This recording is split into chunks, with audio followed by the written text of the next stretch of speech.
কারওয়ান বাজারের বিএনপি নেতা মুসাব্বির হত্যাকাণ্ডের সাথে প্রাথমিক সংশ্লিষ্টতা পাওয়া গেছে পুলিশের তালিকাভুক্ত শীর্ষ সন্ত্রাসী ও মাদক ব্যবসায়ী জাহিদুল ইসলামের।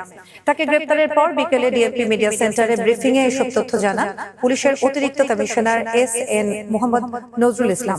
বলেন, তদন্তের স্বার্থে রিমান্ডে এনে তাকে জিজ্ঞাসাবাদ করা হবে। তাকে গ্রেপ্তারের সময় এক বিদেশি পিস্তল, 3 রাউন্ড গুলি, একটি ম্যাগাজিন, ইয়াবা ও প্রায় ৭১,০০০ নগদ অর্থ জব্দ করা হয়। পুলিশ কর্মকর্তা জানান, আইন শৃঙ্খলা বাহিনী দীর্ঘদিন যাবৎ তাকে গ্রেপ্তারের চেষ্টা করছিল। অস্ত্র ও মাদক মামলায় তার বিরুদ্ধে মামলা হয়েছে। এদিকে চলতি মাসে রাজধানীতে বিশেষ অভিযানে তালিকাভুক্ত ১৭৮ জন চাঁদাবাজকে গ্রেপ্তার করেছে পুলিশ।